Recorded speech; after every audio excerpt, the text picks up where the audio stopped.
সব latest update পেতে subscribe করুন আমাদের চ্যানেলে আর বেল আইকনে ক্লিক করতে ভুলবেন না।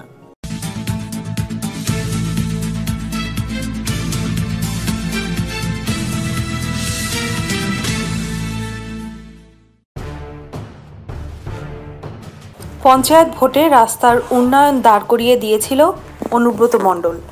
লোকসভায় সে উন্নয়নের হাতেই নকুলদানার থালা ধরিয়ে দিয়েছেন তৃণমূলের বীরভূম জেলার সভাপতি। রানাঘাট লোকসভা কেন্দ্রের তৃণমূল প্রার্থী রূপালী বিশ্বাসের প্রচারে এসে মঙ্গলবার কেষ্ট মণ্ডল বলেন, বুথে বুথে নকুলদানা রাখুন, নকুলদানার ভয়ঙ্কর গুণ। নির্বাচন কমিশনারও নকুলদানা খান। কোনো জিনিসের গুণ যে ভয়ঙ্কর হতে পারে এটাও বোধহয় অনুব্রত না থাকলে জানাই যেত না। যদিও পর্যবেক্ষকদের মতে ব্যাকরণগত দিক থেকে ভয়ঙ্কর গুণ ভুল হলেও রাজনৈতিক দিক থেকে একেবারে ঠিক। তৃণমূলের অনেকে বলেন কেষ্টদা একটা কথা বলা মানে গোটা রাজ্যে সেটা তত্ত্বে পরিণত হয়ে যায়। কখনো গুড় বাতাসা তো কখনো চড়াম চড়াম। একের পর এক হিট শব্দ বন্ধের জন্ম দিয়েছেন তিনি। গত সেপ্টেম্বরে বলেছিলেন জমি ঠিক করতে পাচন দেয়া হবে, কিন্তু প্রার্থী ঘোষণার পর থেকেই অনুব্রত নকুলদানার কথা বলতে শুরু করেছেন। বিরোধীরা কমিশনারের কাছে নালিশ ঢুকেছিল, কমিশন নোটিশও পাঠিয়েছে, কিন্তু তাতে যেন হেলদোলি নেই অনুব্রতর।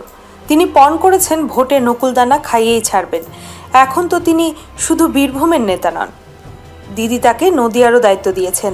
তাই রানাঘাটের প্রচারে এসে তিনি সাফ জানিয়ে দিলেন রূপালী জিতবেন 1.5 লক্ষ ভোটে।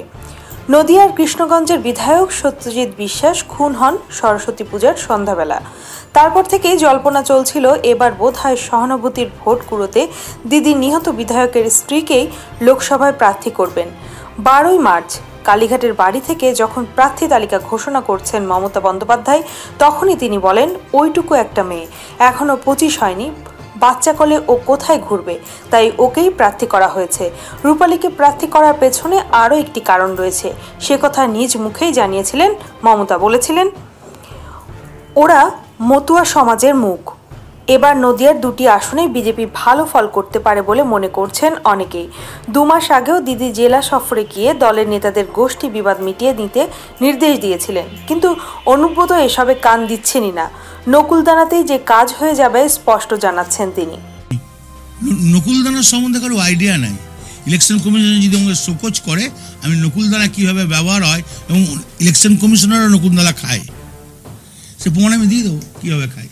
রবীন্দ্রের কাজ নাই, কম্ম নাই, কাঁধে একটা থলে নিয়ে পাগলের মতন, মাথায় চুল ফুল নাই, কি করবে, মাথায় যখন হেভি গরম লাগে তখন ওইসব ভুলভাল করে বেড়ায় পাগল। এখন কেন বলবো, ভোটের পরে বলবো নকুলদানার কি ফাংশন আছে। তো ভোট হবে, যা বিলি করবো আর যা ভোট হবে দেখে নেবে।